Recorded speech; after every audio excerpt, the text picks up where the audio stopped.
Okay, and the recording has started. Okay, thank you.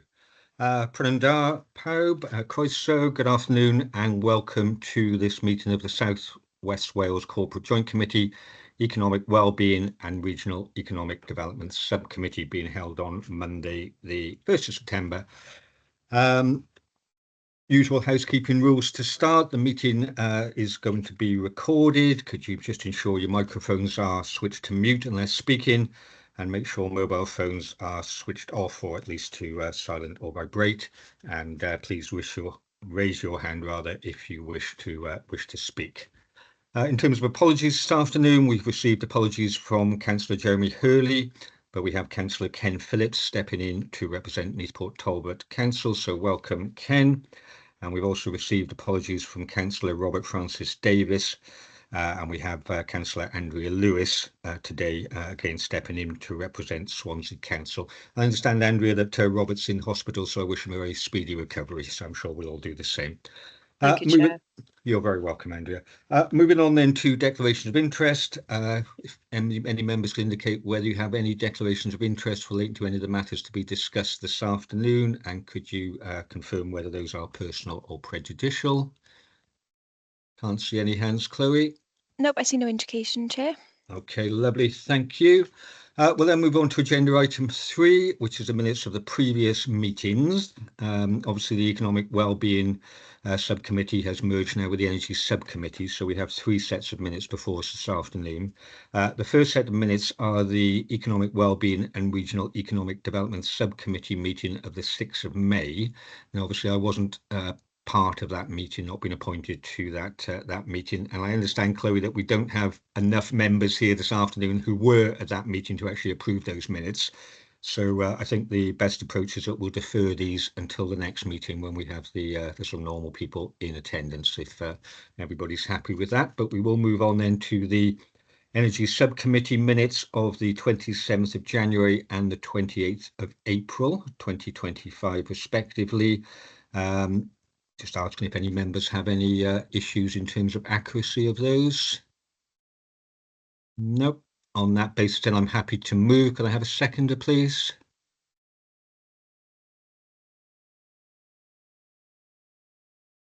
Paul, thank you very much, Paul. Sorry, I didn't spot you there. Thank you. We can deal with these by way of a show of hands. So all those in favour? Yep, been approved, Chair. Those are approved. Thank you very much. So we'll move on then to the first substantive item this afternoon, which is the Regional Economic Development Delivery Plan Midterm Review. So the purpose of this report is to seek endorsement of the findings of the midterm review on the West Wales Regional Economic Delivery Plan. Obviously, Ainsley is not in the meeting, so can I hand over to yourself, Phil, to introduce this report? Yeah, thank you, Chair. We've got Ross Gill with us from SWW today, which I'm very grateful to Ross for taking the time out of his busy diary to be with us. Ross will run through a presentation which I think will summarise everything, all the key points in the report. But before he does that, just to take us back a little in terms of what this review is all about. It's actually reviewing a document that was adopted by the CJC back in 2022. So at that time, of course, we were coming out of the pandemic and entering into the sort of economic recovery. So the work that we did as 4 local authorities back then was really, really important in terms of setting out what we consider to be the key sort of ambitions and missions and aims for us as part of that recovery and beyond. So with Ross's help at SWW, we prepared what we called the Regional Economic Delivery Plan, a 10-year plan, if you like. And the reason we've reviewed it now is, we're almost sort of halfway through that plan now. And I think it's good practice to do that. But there's been quite a bit of change in terms of the policy context, the projects that we're delivering, and in terms of things like funding opportunities with SPF. So a lot has happened in the last 2 or 3 years. So we felt it was appropriate to review it now. It's, like I said, the original strategy was a 10-year strategy or plan. That hasn't changed. So this work that Ross has done really refreshes things, and I'd say sort of augments what we've got rather than changes direction. So if it's okay with you, Chair, I'll hand over to Ross to take you through the key points. Thank you. That's great. Thanks, Phil. Welcome, Ross. Thank you very much. Good afternoon, everybody. I'll just share my screen, and I've got a few slides that I will run through. Yep, there we go.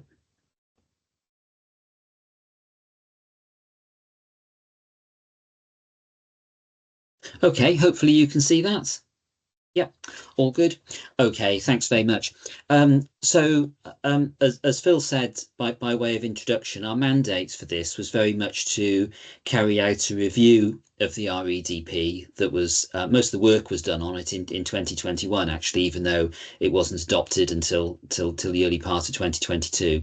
So our mandate was to carry out a review and a refresh, really, rather than a complete starting from scratch. So it is very much a midterm review. In terms of the purpose and the context for some of this stuff,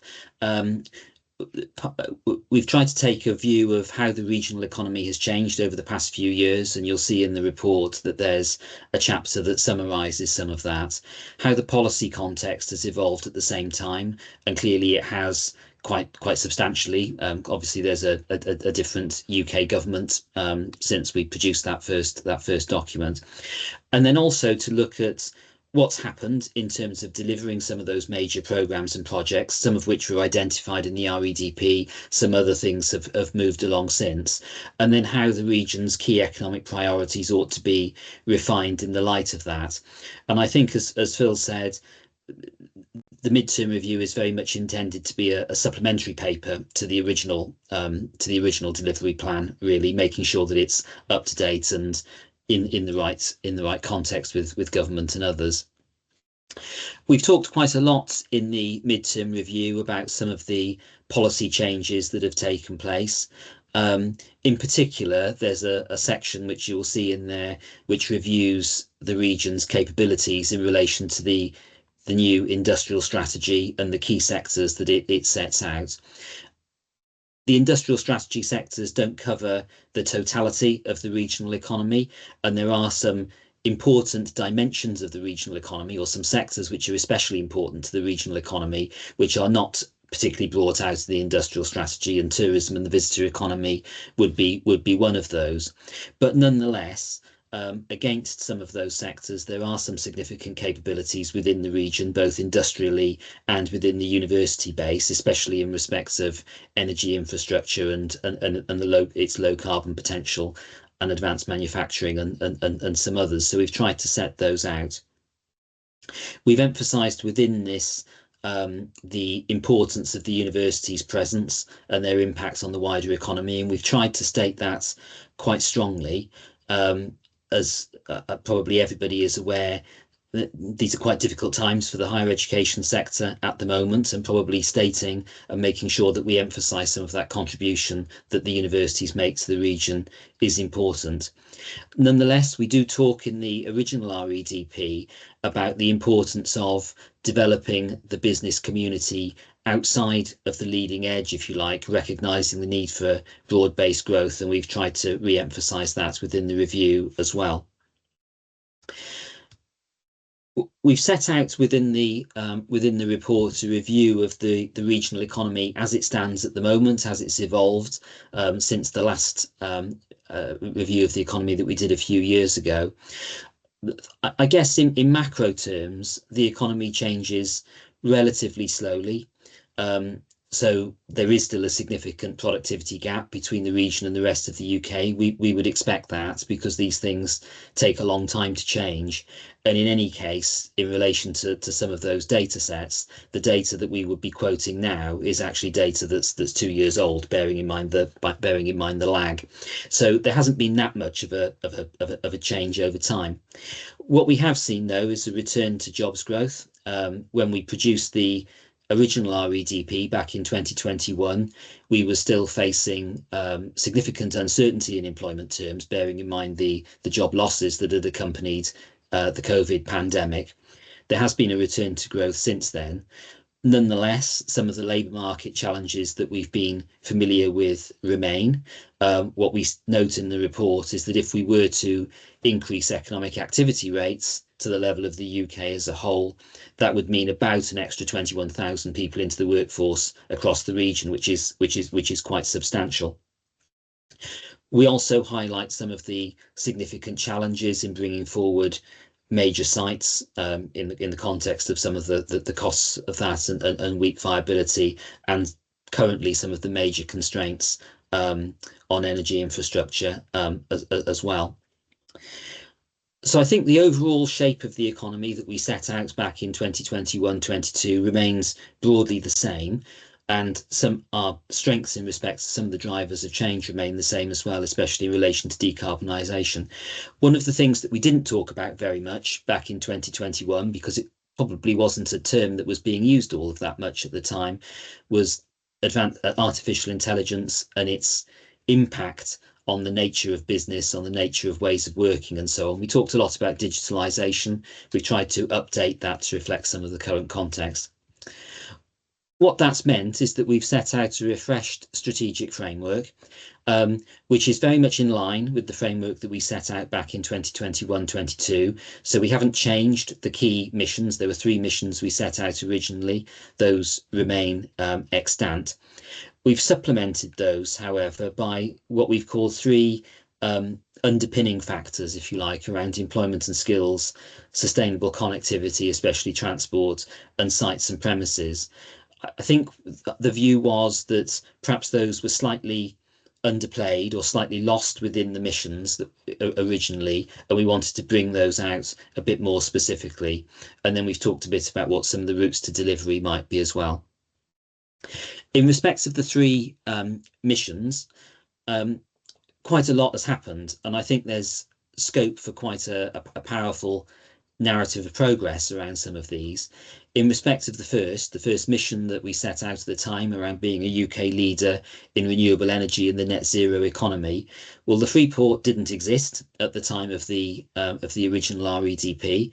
I think we talked in the original strategy about the potential for a Freeport, depending on how the Welsh Government wanted to allocate that.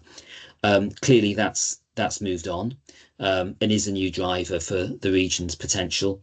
There's work underway in respect of some of those other renewable energy schemes which are mentioned there, and in the sort of wider infrastructure for industrial decarbonisation. In respect of the business base more broadly, some of those major developments that were in progress or emerging at the time of the original REDP have been delivered. So Swansea Bay Technology Centre, Pentrowell, Kingsway and Matrix in Swansea, those have happened and have come forward. And there's been a lot of progress associated with the UK Shared Prosperity Fund in developing that more extensive, more coordinated, but also more locally rooted business support offer. In respect of developing and sustaining the South West Wales experience offer, some of those major assets have come forward. Swansea Arena, for instance, which has been open since the REDP was produced, and some others that secured funding through Levelling Up Fund, as it was at the time, to bring forward some of those significant tourism heritage related projects. We've then talked about these 3 underpinning fundamentals, which I mentioned. They're relevant to all 3 missions. I guess on the one hand, you could say they're quite generic, and in some ways that's why we didn't emphasise them too much in the original REDP, because we wanted to concentrate on those missions which are a bit more distinctive to the regional economy. But given the importance of the challenges in respect of sites and premises in particular, we wanted to make sure that that was brought out specifically. There are clearly some additional employment challenges, as I mentioned before, associated with that slightly widening gap in respect of economic activity. And then in terms of sustainable connectivity, the agenda around Metro has moved forward over the past few years. We've also seen the extent to which in the neighbouring region around Cardiff Capital Region, how that's moved forward at pace over time as well, and how can some of that be captured for South West Wales. That then leads us finally into some routes to investment and delivery that we've talked about in the paper. You'll recall that at the time of the original REDP, we developed a project pipeline, a lot of which has been delivered, and I've mentioned some of those things earlier. That's in the process of being refreshed. So we will produce a revised project pipeline over the next few weeks, which will be consistent with the review that we've just done. At the same time, there's a kind of a linked priority, I suppose, firstly around making the case for future investment at scale, especially in bringing forward some of those key sites. And then associated with that, we've talked within the review around the case for a flexible investment fund, which could give greater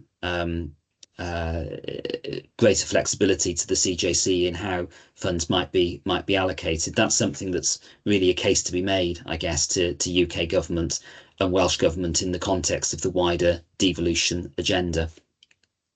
And we've also finally set out within the paper some key monitoring indicators, which we've tried to make consistent with those that are being monitored for UK SPF across the region as well, so that we can start to monitor progress perhaps in a slightly more systematic way across everything than has been done before. So I hope that gives you a bit of a flavour for some of the headlines that are in the report. Obviously over to you now for any comments or any final amendments that you'd want to make to it before that can be adopted. Thank you. Okay, thank you very much, Ross, for that very detailed overview. Very, very useful, and I find the slides particularly useful as well. Thank you very much for that. So I'll open up to any questions or comments from colleagues.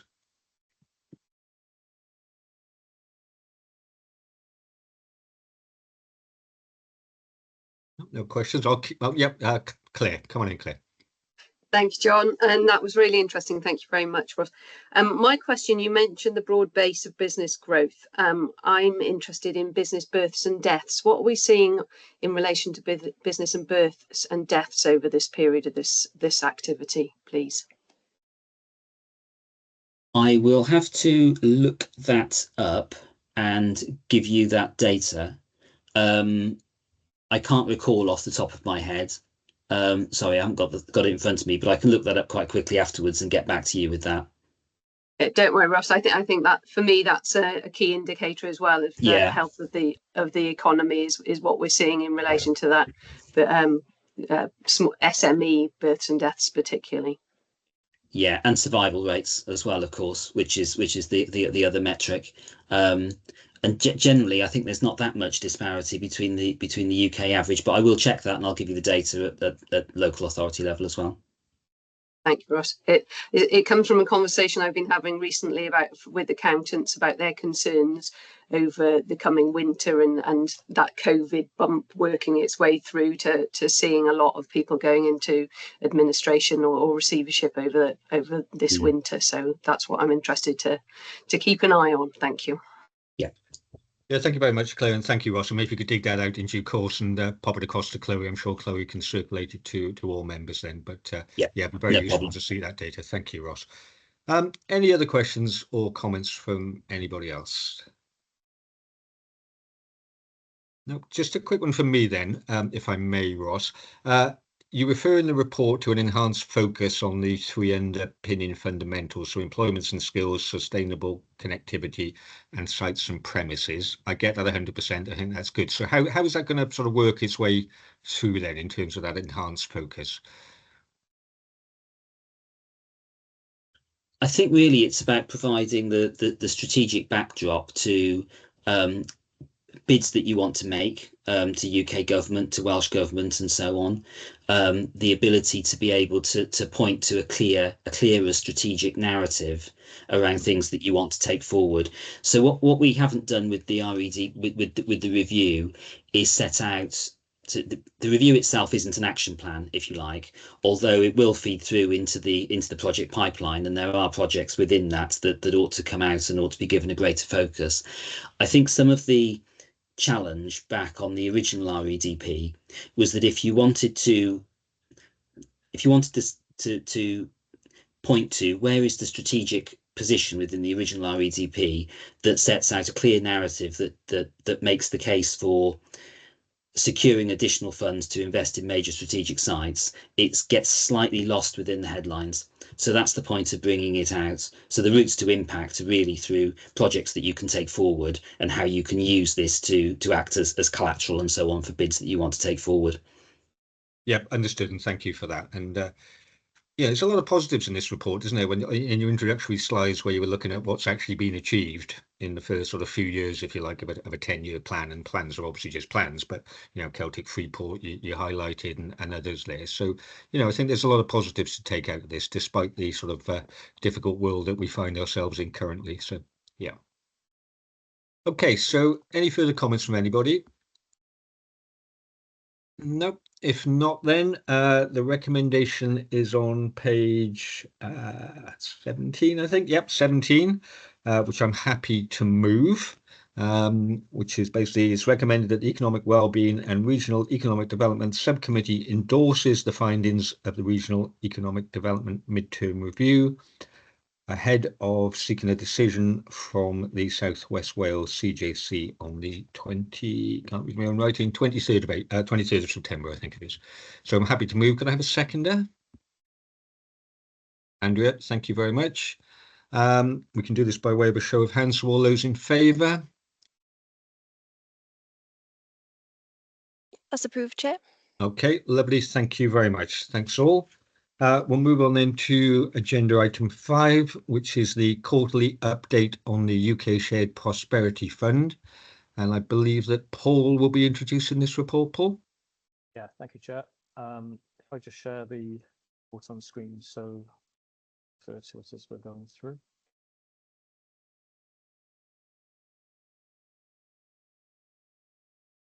So this is just one of the regular quarterly updates on the programme as it's performing to date, and it's a useful follow-on, I guess, from what Ross has just presented, and that's a significant amount of the delivery of the economic delivery plan to date has been made possible by the flexibility of this programme, providing us with the resources in the region to make a start in tackling some of those broader issues.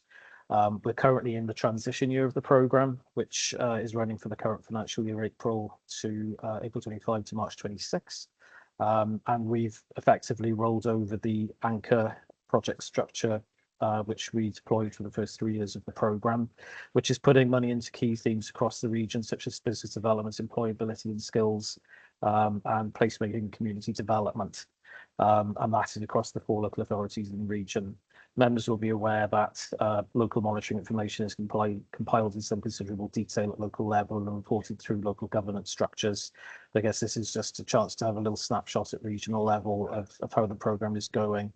It's fair to say the transition year has gone extremely smoothly so far, and the rollover between the 2 programmes has gone well, and no major concerns there. And it's worth mentioning as well that the programme structure is scalable. So moving forward, as funding structures change and funding sources may vary, be able to coalesce around those key themes is really useful. I've included, just for information, the scale of the funding for the transition year, which, as members will be aware, is it's based on the year 3 of the previous SPF programme, but with a 40% reduction and a slight increase in the capital allocation. And that's the quantum we're working within. We have been able within that to maintain the majority of the grant schemes and structures that are adding vibrancy into our communities and enabling us to support businesses. But it's fair to say that the success of the programme means that funds are already fully committed, and we're already looking ahead now to what may or may not be coming next. I've included a scattering of the key indicators, jobs created being a really important one, just under 1,000 jobs created there and safeguarded, as well as some of the community impacts that have taken place throughout the programme, which you'll be familiar with. And I think it's one of those programmes where the evidence is visible all around us. And then as regards timescales, we know as regards to the future, the Comprehensive Spending Review has confirmed the budget for a similar activity for the next 3 financial years, but we're still awaiting some clarity on how that will roll forward, which is going to be a key concerning decision for this committee, really, as to the way such funds are deployed in future. Hopefully building on the success of the way the anchor project approach has worked for South West Wales, and is showing improved confidence and a great level of success across our communities and businesses. But obviously there are discussions to be had about how that rolls forward. Those are the key points, Chair. I'll stop there. Happy to take any questions. That's great. Thanks very much for the introduction, Paul. Any questions or comments?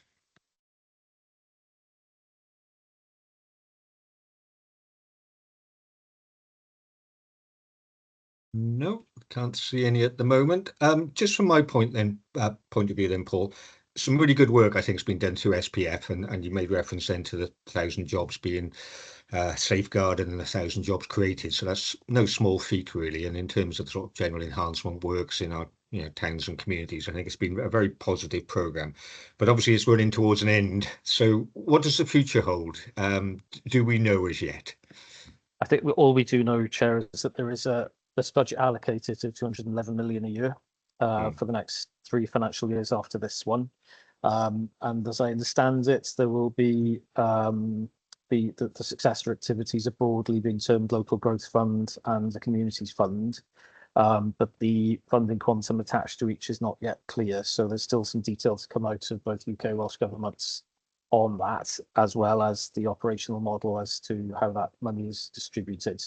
But I guess from a regional perspective, given that the structure in this region in particular has worked particularly well as regards regional planning and local oversight, perhaps reflected in the fact there's people are broadly comfortable with the way this delivers, and you can see the impact pretty substantially around us, that we perhaps look to follow a similar approach, and perhaps almost a case of hiding the wiring to be able to deploy the funding in future, whatever those program mechanics might be, because I guess that's certainly would be the holy grail we've been trying to achieve for many years. Certainly all my time in working in funding is how you make sure the money gets to where it needs to go in order to achieve the outcomes with as little bureaucracy as possible. And I think this is as close as we've ever come to that, and the ability to hold on to that in some way, shape or form would be really welcome. Yeah, definitely. And I'm also very mindful of we've all, constituent authorities all got staff employed under various SPF schemes, and it's getting that certainty obviously going forward then on how the programme is going to roll for the next 2 or 3 years. So we need to bring a bit of pressure to bear on that, I think, to get some news out of the various government levels above us. So yeah, excellent. Okay, so any other comments or questions then? No. Okay, well, I think this is a report for noting, so we don't need to propose or second. We can just deal with it by way of show of hands. So all those in favour of noting the report? Show. Yeah. I think that's all good. That's Chloe. everyone. Yep, that's everyone. Lovely. Thank you very much, and thank you, Paul, for the update there. So we'll move on then to agenda item 6, which is the regional energy update, and this is on pages 97 to 114 of the agenda, and I believe this one is over to Laura to introduce. Chair, I'm going to pick that one up. Oh, sorry. Yeah, sorry, Rodri. My apologies. I had Laura down on my notes here, so you carry on, Rodri. No problem. No worries. Afternoon, everybody. I'm Rodri Griffiths. I'm Head of Place and Sustainability, and what's throwing you, Chair, is the fact that Jeff would normally be presenting this, but he's sunning himself somewhere warm. So thanks to Jeff and to Laura for presenting this. I'm going to share a short presentation which should pick up the salient points, or I should say does pick up the salient points. Are you able to see that? I can, Rodri. Yep. From my Excellent. Side. Okay, so an update for today. I'm going to cover the aim and ambition and focus of the regional energy team, the strategic focus, the scale of the opportunity that we have in front of us, talk a little bit about some of the challenges and the next steps in dealing with some of the priorities for the group. Okay, just picking up the ambition first then. All 4 local authorities have declared a climate emergency and have committed to playing their part in the Welsh Government's ambition for a net zero public sector by 2030 and the longer ambition of Wales as a nation by 2050. So in the last 12 months, all of the 4 local area energy plans have been completed, which demonstrates the pathway for the region to meet that 2050 target. It's really key importance here is that energy represents about 75% of our overall carbon emissions generally, although that figure is open to wide degree of margin and debate. So each of those local area energy plans provides a blueprint for moving us to transition to a low carbon energy network. There are opportunities from significant infrastructure, significant things like heat networks, decarbonising heating in domestic resources. But it's really a note that the fact that we can't do this as local authorities on ourselves, it requires a much more collaborative approach across industry, business, public sector and third sector. So just a little bit about the scope of the opportunity. So in the paper, you'll see some metrics there about delivering a heat network within the region, and you can see a high level of investment that's required between £5 and £15 billion and would take about 10 years. There's also a more modest way that we can deliver some of that, about delivering a spine for a heat map across the region, which would cost a more modest £1 billion. So there are significant funding implications from the transition to net zero, but there are also significant opportunities. So if you look at the next slide, my next slide here, which is about electricity generation at the top, you can see that the prediction is that's about 12,500 jobs across the region and a GVA of £1.4 billion. These are significant figures. If you look again at the scope of the opportunity, so some work that we've been doing in Carmarthenshire to look at lots of scenarios about our decarbonisation trajectory, you'll see that from the graph, an extra 22% of relative to a do-nothing scenario. And the do-nothing scenario is a scenario of continued effort at the pace that we are now at the moment, but also coupled by the natural decarbonisation of the energy network. And you'll see that's equivalent to about £5 billion just for us alone. And for Swansea, the figures are 3.5, Neath and Talbot 2.7 billion, and a similar figure we assume from Pembrokeshire, although noted that Pembrokeshire were first to deliver their LEAP, so it's a slightly different format that they have developed. Just really picking up some of the challenges that while we've made significant progress with the LEPs and they provide us with that blueprint for development, the scale of the challenge is absolutely huge. We have a regional team of 4 members of staff who focus on the strategic but look down to the local and operational level, and they're supported by operational teams within each of the local authorities. And certainly from my perspective, our small band of energy-focused team, specifically energy-focused team, do everything from billing, charging, smart metering, right through. So their capacity really to deliver some of these really huge strategic projects is limited. So that's why we have place a real strong importance on the regional team to help bridge that gap in the strategic relationships with the likes of industry. Each of the 4 LEPs has a mixture of short, longer term projects, small projects, local projects, strategic projects. There's a wealth of work for us to be getting on with over the next, I would say, 10 years. Some of the priorities for the regional team are listed in the annex. And again, those are drawn from some of the short, medium term opportunities, but also the longer term aspirations, such as a heat network. So what we're proposing to do is bring a paper back to the next meeting to look at really how we organise ourselves, how we use the regional team, how we lever in our local energy teams within the local authorities, but also reach wider to other other capacities within the local authorities and set some priorities for the region. So that's the proposal. This item was for information only, and really to note the forthcoming paper, really, which will make recommendations, provide some options on consolidating both the resource and the grant funding that is available for us to focus on the challenge that is ahead. So that's the end of the presentation. Happy to take any questions. Okay, thank you very much, Rodri, for the presentation and for the introduction to the report. As you say, huge challenge, isn't it? We're all working hard, but I dare say a lot of us are getting a fair bit of kickback, and you can see that nationally as well with some of the rhetoric's the wrong word, but you know what I'm saying. Some of the views that are coming out at the moment. So I'll open it up for any questions or comments from anybody.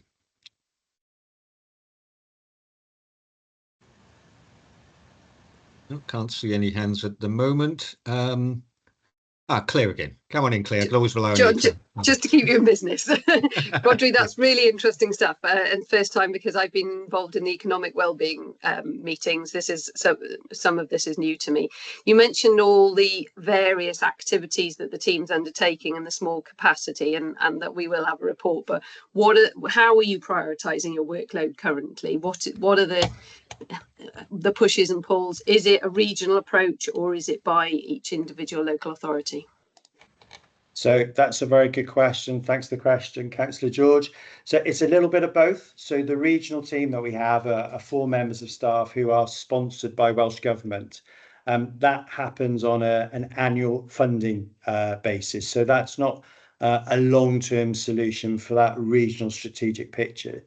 Within each of the local authorities, you have a different I suppose, cohort of people working within the energy sector. Some are dedicated to look at the internal energy delivery within the local authorities. Some are part of the economic development team who are looking at projects that actually can generate or reduce demand. So it works both ways. And I think that's the opportunity we have here is perhaps to streamline that transition between the strategic and the local, and pull things together. But there will be some really strong challenges in terms of the funding that's available to drive some of that. And at the moment, the team are largely invested in seeking out feasibility funding to be able to demonstrate that these projects have an economic viability. But it's really clear there are some huge gaps in terms of finance and expertise. Chair, can I ask a follow-up? Thank you, John. Rodri, I don't know if this comes into scope. What about our energy, the resilience of our energy network? And I'm conscious that when we had the Somerset floods, there was a lot of, we lost capacity and we went down. And as you go down the M4, specifically across our area, we would be the last to be switched on in some circumstances. So I'm just wondering how energy resilience and some of that safeguarding plays a part. I think it certainly needs to play part in this. I think that safeguarding is almost largely driven by natural events in terms of flooding and extreme weather events. And I think that's the focus on adaptation within the teams that are dealing within the local authorities around adaptation for our infrastructure going forward, but also dovetailing with Welsh Government and the strategic infrastructure work that they're doing. There's also that wider role for our flood and coastal protection teams as well that can be drawn into that, rather than us seeing the existing energy resource that we have at the moment as a very discrete group of people doing a very discrete piece of work. So I think probably to summarise that answer, it's just something we need to get much more cute about doing and resource. Yeah, I think because it's an opportunity and a threat at both times. You know, it's an opportunity to develop more infrastructure, but it's a threat where we've got those issues and they don't allow us to develop the future projects. So yeah, interesting. Thank you, Rodri.